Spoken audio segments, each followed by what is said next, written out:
नमस्कार दोस्तों, मैं हूं डॉक्टर संदीप पाल सिंह और आज हम जिस विषय पर बात करने जा रहे हैं वो है कोविड-19 का वैक्सीनेशन। तो उससे कुछ संबंधित जो जरूरी जानकारियां हैं या जरूरी क्वेश्चन है जिनके आंसर हम लोग ढूंढते रहते हैं, उनसे संबंधित हम आज बात करने जा रहे हैं। तो सबसे पहले बात करें, इंडिया में दो तरह की वैक्सीन आ रही हैं, कोविशील्ड और कोवैक्सीन। तो ये दोनों वैक्सीन जो सी इमरजेंसी यूज़ ऑथराइजेशन के अंडर यूज़ की जा रही हैं। अब ज़्यादातर लोगों में ये एक भ्रांति आ रही है कि इमरजेंसी यूज़ ऑथराइजेशन मतलब इमरजेंसी में इसको यूज़ किया जा रहा है और इसके क्लिनिकल ट्रायल नहीं हुए हैं। तो सबसे पहले मैं इस बात को क्लियर करना चाहूँगा कि ऐसा नहीं है। कोविशील्ड जो सी है वो थर्ड फेज ऑफ ट्रायल के बाद रिलीज़ की गई है और जो कोवैक्सीन है वो सेकेंड फेज ऑफ ट्रायल के बाद रिलीज़ की गई है। और ऐसा पहली बार भारत में नहीं हुआ है कि इमरजेंसी यूज़ ऑथराइजेशन का यूज़ किया गया। इससे पहले anthrax, ebola, H7N9, influenza vaccine, MERS मतलब मिडल ईस्ट रेस्पिरेटरी सिंड्रोम, इनसे संबंधित जितनी वैक्सीन हैं उनके बारे में भी उनको भी जो से इमरजेंसी यूज ऑथराइजेशन दिया गया है। तो सबसे पहले मैं बात करना चाहूँगा कोविशील्ड की, जो सीरम इंस्टीट्यूट ऑफ इंडिया ने बनाई है और जो वायरल वेक्टर बेस्ड वैक्सीन है, टेक्नोलॉजी उसमें यूज़ की गई है। ये पेटेंट टेक्नोलॉजी है एस्ट्राजेनेका की, उसके द्वारा इसको बनाया गया है और इसको इसी तरीके से ही पहले इबोला वैक्सीन भी क्रिएट की गई थी। तो इसमें अगर मैं बात करना चाहूँ, ये बहुत ही सेफ वैक्सीन है। इनएक्टिवेटेड एडिनोवायरस और सेगमेंट ऑफ कोरोना वायरस से बनाई गई है। इसके अलावा इसमें कुछ जो इंग्रेडिएंट्स हैं वो है aluminium hydroxide gel, L histidine hydrochloride और साथ में magnesium chloride, hexahydrate, polysorbate 80, ethanol, sucrose, sodium chloride और EDTA, इनका मिश्रण है जिसके थ्रू ये कोविशील्ड बनाई गई है। ये एक पेटेंट फार्मूला है एस्ट्राजेनेका का, जो इंडिया में सेम कोविशील्ड के रूप में हम देख रहे हैं। अगर हम बात करें कोवैक्सीन के बारे में, तो भारत बायोटेक जो सी है, भारत बायोटेक इसको लेकर आई है, जो अपनी इंडिया की ही एक फर्म है और ये होल वायरॉन इनएक्टिवेटेड कोरोना वायरस है। इसमें जो चीज़ें प्रीवियसली जो वैक्सीन इसके थ्रू बनाई गई है भारत बायोटेक के थ्रू, सेम जो टेक्नोलॉजी इसको इन्फ्लुएंजा, रेबीज़ की जो हम वैक्सीन लगवाते हैं, इन्फ्लुएंजा वायरस की वैक्सीन लगवाते हैं या हेपेटाइटिस A की वैक्सीन लगवाते हैं, इसी सेम टेक्नोलॉजी का यूज जो सा है इन वैक्सीन के अंदर किया गया है। इसके जो चीफ कॉन्स्टिट्यूएंट्स हैं, जो मेन कॉन्स्टिट्यूएंट है, इनएक्टिवेटेड कोरोना वायरस को इसमें लिया गया है। एल्युमिनियम हाइड्रोक्साइड जेल जैसे कोविशील्ड में सेम उसका यूज़ किया गया है। TLR7/8 एगोनिस्ट का यूज़ किया गया है। फिनोक्सी एथेनॉल का यूज़ किया गया और फॉस्फेट बफर सलाइन का यूज़ किया गया है। तो इनके बारे में जैसे मैंने आपको बताया कि ऐसा नहीं है कि इनकी टेक्नोलॉजी जो हम बात करें, टेक्नोलॉजी सिर्फ ऐसा नहीं कि पहली बार यूज़ की गई, इस टेक्नोलॉजी से पहले भी वैक्सीन बनाई जा चुकी हैं। तो ऐसा पहली बार नहीं हो रहा और ये वैक्सीन सेफ है। इनको जो रखने का टेम्परेचर है वो है +2 to 8 डिग्री तक टेम्परेचर तक, मतलब जो हमारा फ्रिज का साइड शेल्फ होता है उसमें हमको इसको प्रिजर्व करना होता है। अब बात आती है एडमिनिस्ट्रेशन की, तो हम सब जान रहे हैं कि पहले कोविशील्ड का एक अलग शेड्यूल था, कोवैक्सीन और कोविशील्ड को एक ही शेड्यूल के हिसाब से लगाया जा रहा था। बट अब की बात करें तो अब क्या है कि 6 वीक्स का मिनिमम एक गैप होना चाहिए कोविशील्ड के अंदर, 6 to 8 वीक्स का, और जो कोवैक्सीन है उसको 4 वीक्स के ऊपर लगाया जा रहा है। तो इसकी दोनों की 2 डोजेज लगती हैं, ये सभी को पता है कि फर्स्ट डोज और उसकी सेकेंड डोज कोविशील्ड में 6 to 8 वीक्स पे और कोवैक्सीन में 4 वीक्स के गैप पे इसको लगाया जाता है। अब बात करते हैं कि लोगों के मन में बहुत सारी चीज़ें हैं कि इसके साइड इफेक्ट्स क्या क्या हैं।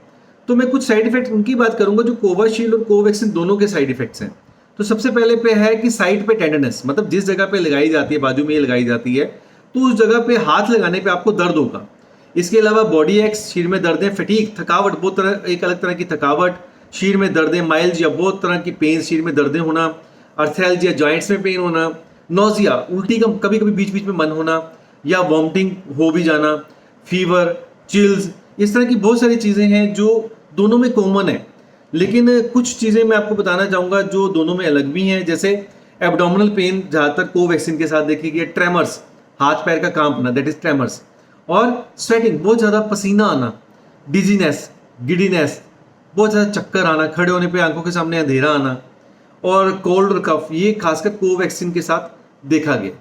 कोवैक्सीन के साथ साथ अगर हम बात करें कोविशील्ड, बहुत सारे लोग ऐसे हैं जो ज़्यादातर आजकल कंप्लेंट कर रहे हैं कि कोविशील्ड लगाते हैं उनको फीवर आता है, फीवर के साथ बहुत सारी दिक्कतें आती हैं। ये कॉमन दिखते हैं और ऐसा नहीं है कि ये इसी के साथ जुड़ी हुई हैं, बहुत सारी ऐसी वैक्सीन हैं जिनके साथ ये चीज़ें जुड़ी हुई हैं और कॉमनली होती हैं और जिनसे हमको घबराना भी नहीं चाहिए। तो बात आती है रेयर जो साइड इफेक्ट है वो है डीमाइलिनेशन। डीमाइलेशन डिसीजेज जो सी हैं वो कोविशील्ड से डेवलप हो सकती है। उसमें क्या डिप्लोपिया मतलब आंखों से दो दो दिखना, या अटेक्सिया जो पेशेंट है उसका जो चलने की चाल है वो एक अलग तरह की हो जाना, जो सी है चाल में फर्क आ जाना। क्लोनस बहुत ज़्यादा मांसपेशियों का जकड़ जाना, जो है हाथ का पैरालिसिस हो जाना, सारे शरीर में आधे हिस्से का पैरालिसिस हो जाना या पूरे शरीर का पैरालिसिस हो जाना, सेंसेशन को आप सेंसिटिव नर्व फाइबर से सेंसेशन को फील ना कर पाओ, ऐसा हो जाना। हियरिंग एंड स्पीच डिसऑर्डर्स, ना तो बोल पाए आदमी और ना ही सुनने में भी थोड़ी सी क्षमता में फ़र्क होना। पैरास्थीसिया, एक अलग तरह की सेंसेशन आना। इनकॉन्टिनेंस ऑफ यूरिन और स्टूल, इस तरह की एक सेंसेशन आना कि स्टूल निकल जाना या पेशाब निकल जाना। ये है सारे डीमाइलेशन, जो हमारे न्यूरॉन होते हैं, नर्व्स होती हैं, उनके ऊपर एक शीट होती है। जब वो शीट का काम क्या है, मैसेज को कन्वे करना एक नर्व से दूसरी नर्व में। तो जब वो मैसेज कन्वे नहीं हो पाता इसकी वजह से, तो ऐसे डिसऑर्डर जो मैंने बोला डीमाइलिनेटिंग डिसऑर्डर्स, वो कोविशील्ड से बनते हैं। तो ये बात हुई इसकी, खासकर जो इसके साइड इफेक्ट्स हैं। अब बात करते हैं कॉन्ट्राइंडिकेशंस। कॉन्ट्राइंडिकेशंस की क्या है? देखिए, दो तरह की कॉन्ट्राइंडिकेशंस हम इसमें कर सकते हैं। एक तो वो है जो जिनको हम कहेंगे परमानेंट कॉन्ट्राइंडिकेशंस। परमानेंट कॉन्ट्राइंडिकेशंस क्या है कि किसी व्यक्ति को अगर इससे एनाफाइलेक्सिस मतलब अगर रिएक्शन हुई है, या इसकी जो कॉन्स्टिट्यूएंट्स मैंने आपके साथ बात की है उनमें किसी के साथ किसी को एलर्जिक प्रॉब्लम हुई है, चाहे वो इमीडिएट हुई है या डिलेट। इमीडिएट का मतलब साथ के साथ, डिलेट का मतलब 1 से 2 दिन बाद अगर उसको इस चीज़ से दिक्कत आई है, और अगर पहले की कोई प्रीवियस एलर्जी की रिएक्शन है तो उनको ये व्यक्तियों को नहीं लगवानी चाहिए। बात आती है प्रेगनेंसी की, तो प्रेगनेंसी में इसको नहीं लगवाना चाहिए क्योंकि अभी तक इस तरह की कोई स्टडी नहीं हुई है, किसी तरह का कोई इस तरह का कोई लैब डाटा हमारे पास अवेलेबल नहीं है कि प्रेग्नेंट वूमन को लगाने पे कैसा रहेगा। तो प्रेग्नेंट वूमन में इसको नहीं लगाना चाहिए। हाँ, लैक्टेशन मदर्स में अब लेटेस्ट रिकमेंडेशन के अकॉर्डिंगली जो वुमेन्स दुग्ध पान कराती हैं, अपने बच्चों को दूध पिलाती हैं, उसमें ये वैक्सीन सेफ है और उनको लगाई जा सकती है। अब बात आता है कि टेम्परेरी किन व्यक्तियों में नहीं लगानी चाहिए, मतलब आप उनको थोड़ी देर के लिए उसको डेफर कर दें, थोड़ी देर के लिए उसको टाल दें। तो ऐसे व्यक्ति जिनको कोविड-19 की इन्फेक्शन इस समय प्रेजेंटली चल रही है, वो एक्टिव केसेस, उनके ऊपर वायरल लोड खूब है, तो ऐसे व्यक्तियों को हम लोग कोरोना वैक्सीन नहीं लगा सकते। दूसरा है पेशेंट जो से ऐसे जिनको मोनोक्लोनल एंटीबॉडीज दी गई या प्लाज्मा थेरेपी दी गई है। तो किसी व्यक्ति को अगर प्लाज्मा थेरेपी दी गई है तो उसके बाद उसको 3 महीने की वेट करनी चाहिए वैक्सीन लगवाने के लिए। सिमिलरली जिसको एक्टिव कोविड इन्फेक्शन है और वो अभी इन्फेक्शन से उभरा है अपना आइसोलेशन पीरियड लेके, तो उसको भी कम से कम 3 महीने तक की वेट करनी चाहिए, लेकिन ऑलमोस्ट 2 से 3 महीने के बाद वो उसको लगवा सकता है।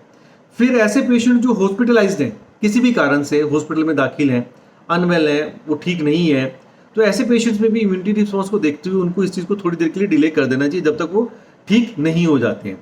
तो बात आती है कि बहुत भ्रांतियाँ आ रही हैं कि इसमें डाइक्लोफेनिक नहीं यूज़ करना चाहिए, इसमें ये नहीं यूज़ करना चाहिए, वो नहीं यूज़ करना चाहिए, बुखार है तो क्या यूज़ करना चाहिए। तो एक पते की बात कहूँगा कि इसमें पैरासीटामोल जो है 650 मिलीग्राम की डोज में बहुत सेफ है। हम पैरासीटामोल का इसमें अगर यूज़ करते हैं, चाहे वो दर्दें हैं, चाहे वो शरीर के अंदर बुखार आ रहा है, तो वो काफ़ी हद तक सेफ है। आप उसको 3 से 4 बार दिन में ले सकते हैं और ये सेफ है।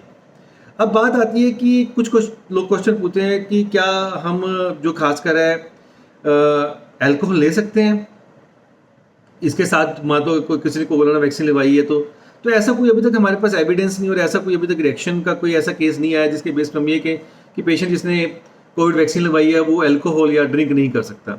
एक बहुत बड़ी आती है। इसके बाद एक आता है कि कुछ लोगों में बड़ी ज़बरदस्त भ्रांति हो रही है, जो पहले भी काफ़ी केसेस में जैसे पोलियो वैक्सीन को लेकर हुई कि ये फीमेल इनफर्टिलिटी क्रिएट करता है, मतलब औरतों में बाझपन क्रिएट करता है। ऐसा बिल्कुल नहीं है। पहले अगर मैं बात करूं मीजल्स को लेके, पोलियो को लेके ऐसे बहुत सारे अफवाहें फैलाई गई, सेम इसी तरह इस कोविड वैक्सीन को भी लेकर बहुत सारी अफवाहें फैल रही हैं। तो हमको इन अफवाहों से बचना चाहिए। अब बात आता है कि क्या वैक्सीनेशन लेने के बाद आप फ्री हैं, कि आपको प्रिकॉशन वगैरह बरतने की जरूरत नहीं है या कुछ नहीं करने की जरूरत? बिल्कुल नहीं। Same mask, same precautions, mask, 2 गज दूरी और हाथों को साफ सफाई, चाहे आप सैनिटाइज से करें चाहे आप हाथ धोएं, जैसे पहले की तरह करते थे वैसे ही उस तरीके से जरूरी है। अब बात आती है कि अगर मैंने एक बार वैक्सीन ले ली, कोई भी वैक्सीन, चाहे मैंने कोविशील्ड ली, चाहे मैंने कोवैक्सीन ली, तो मैं कितनी देर तक उससे प्रोटेक्टेड रहूंगा? तो ये एक ऐसा क्वेश्चन है जिस पे अभी स्टडी चल रही है। लेकिन अगर हम एक जनरल में बात करें तो 8 मंथ्स तक, 8 महीने तक हम लोग मान के चलते हैं। जब एक बार आपको वैक्सीन लग गई तो जब सेकेंड वैक्सीन लगती है तो उसके 2 से 3 हफ्ते के बाद ऑलमोस्ट काफ़ी हद तक इम्यूनिटी डेवलप हो जाती है और वो ऑलमोस्ट 8 महीने रहती है। तो 8 महीने के बाद क्या होगा? इसके बारे में भी गवर्नमेंट ने गाइडलाइंस जारी नहीं की है कि इसकी कोई फोर्थ डोज लगे, थर्ड डोज लगेगी या फोर्थ डोज लगेगी। तो जैसा आगे होगा या कोई और नई वैक्सीन आएगी उसको लगाया जाएगा, ऐसा अभी कुछ भी क्लियर नहीं है। तो ऐसा नहीं है हम ये कहें कि प्रोटेक्शन इसकी काफ़ी अच्छी है, 8 महीने तक है। कितनी परसेंटेज में प्रोटेक्शन है, तो 70% जो है कोविशील्ड और 78% कोवैक्सीन प्रोटेक्शन देती है। अब इसमें जो गैप है 70 का मतलब 30% का गैप या 22% का गैप, तो वो ऐसा इस वैक्सीन में नहीं, ऐसी बहुत सारी वैक्सीन है जिनमें हम बात करें तो ऐसा गैप है। मतलब अगर हम वैक्सीन ले रहे हैं तो इसका मतलब ये नहीं कि हम पूरी तरह से सुरक्षित हो गए, ऐसा नहीं है। आप लोग कहते हैं कि हमने तो वैक्सीन लगवाई थी जी, हमको कोविड हो गया, तो ऐसा कुछ भी नहीं है। जब हम वैक्सीन लेते हैं तो कोविड हो भी सकता है, ऐसा जरूरी नहीं है कि नहीं हो सकता। जैसे बाकी वैक्सीन है वैसे इसके साथ भी हो सकता है। अब बात आता है कि क्या ये वैक्सीन जो न्यूअर स्ट्रेन्स हैं, जो नई स्ट्रेन्स आई हैं, उनमें काम कर रही है कि नहीं कर रही। देखिए, ऐसा नहीं है कि ये रीजनेबल अमाउंट तक, कुछ अमाउंट तक उनके अगेंस्ट म्यूटेटेड स्ट्रेन्स के अंदर काम कर रही है, क्योंकि जो इसके अंदर एंटीबॉडीज बनती हैं वो स्पाइक प्रोटीन के अगेंस्ट बनती हैं, और स्पाइक प्रोटीन बहुत जल्दी से म्यूटेट नहीं होता है। उसके अगेंस्ट एंटीबॉडीज जो बनती हैं वो कई तरह के जो म्यूटेटेड जीन्स हैं उन पे काम कर रही हैं। तो अब कई लोगों का क्वेश्चन है कि कोविशील्ड बेस्ट है या कोवैक्सीन बेस्ट है, इसमें से कौन सी वैक्सीन है जो सबसे बेस्ट मान के चलें, हम किसको लगवाएं। पहली बात तो आपके पास ऑप्शन नहीं है, जो गवर्नमेंट के पास अवेलेबल है सबसे पहले तो हमारे को वो लगवानी चाहिए। दूसरी बात ये है कि ऐसा कुछ नहीं है, कुछ हद तक ये कहा जा सकता है कि टाइम पीरियड का फर्क है। कोवैक्सीन हम लोग 28 दिन के बाद ले लेते हैं और उसके 2 हफ्ते के बाद हमारी इम्यूनिटी डेवलप होनी शुरू हो जाती है।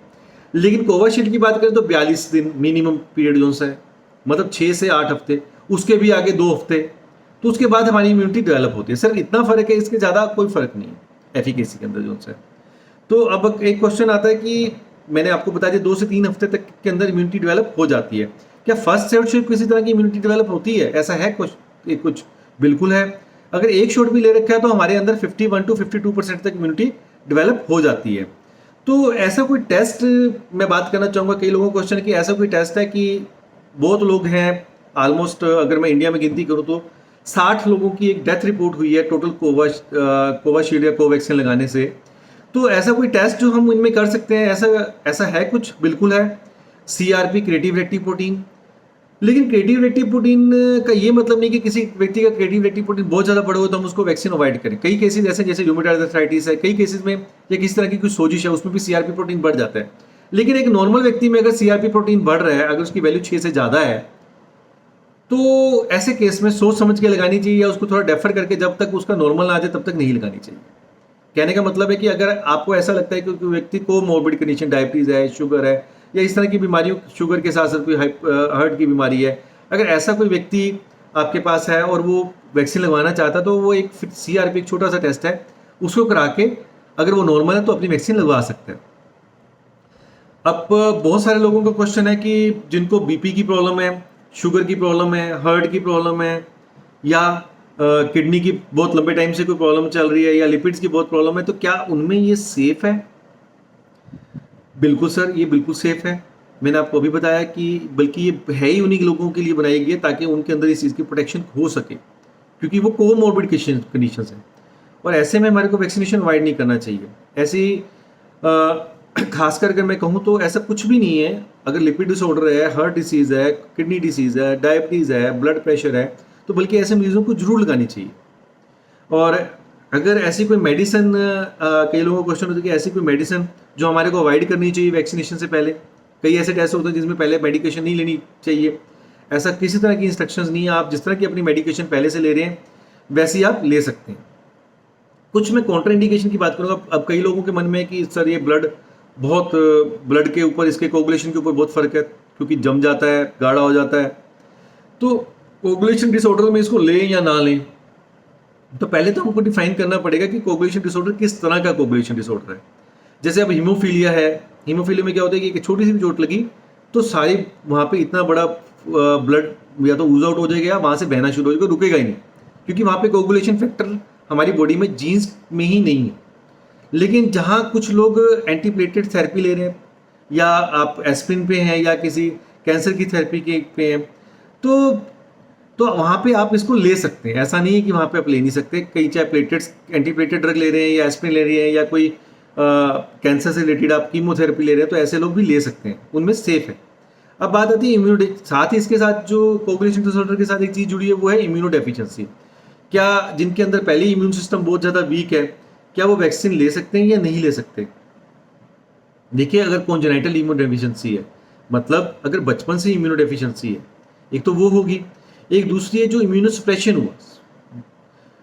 इस तरह की इम्यूनो डेफिशिएंसी में हम इस बारे में अभी तक कोई क्लियर कट गाइडलाइंस नहीं है जो कॉन्जेनाइटल है, लेकिन जो इम्यूनो सप्रेशन जैसे एड्स जैसी बीमारियों या कैंसर जैसी बीमारियों से जुड़ा हुआ है, वहाँ पे इसको लिया जा सकता है। या फिर ड्रग्स हैं, जैसे कैंसर के ड्रग्स हैं, या स्टेरॉइड्स पे बहुत ज़्यादा पेशेंट है, जैसे नेफ्रोटिक सिंड्रोम है या रूमेटॉइड आर्थराइटिस का केस है, अगर वो ऑलरेडी स्टेरॉइड्स पे है तो ऐसे पेशेंट्स भी वैक्सीन को ले सकते हैं, उनके लिए सेफ है। इसके बाद अगर बात करें वैक्सीन की कॉन्ट्रा इंडिकेशन, खासकर लोग पूछते हैं कि क्रोनिक डिसऑर्डर्स है के केसेस, जैसे कार्डिक है, न्यूरोलॉजिकल है, पल्मोनरी है, जैसे लंग्स की प्रॉब्लम है, किडनी की प्रॉब्लम है, मैलिग्नेंसीज है, कहीं पे वहाँ पे कोई कॉन्ट्रा इंडिकेशन है या नहीं है? तो ऐसा बिल्कुल नहीं है, उन लोगों के लिए भी ये वैक्सीन सेफ है।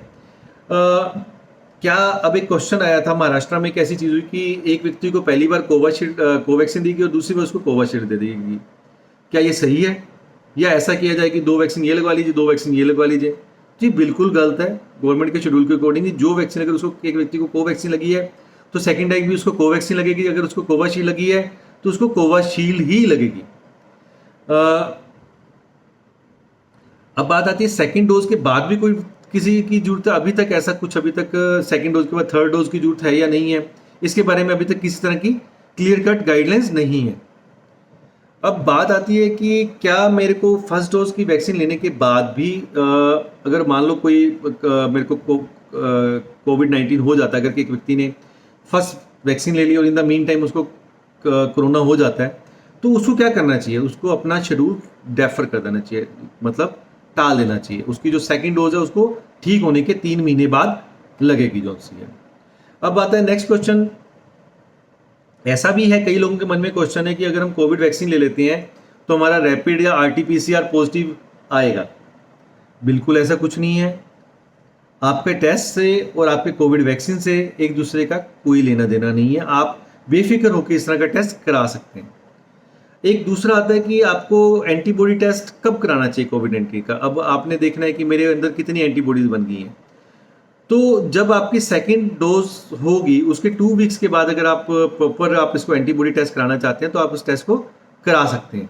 तो उससे आपको पता चल जाएगा कि आपकी एंटीबॉडीज कितनी है, ताकि आप उस एंटीबॉडीज के हिसाब से अपने आप को जैसे आप अपना वर्क करना चाहते हैं डेली रूटीन का वैसा कर सकें।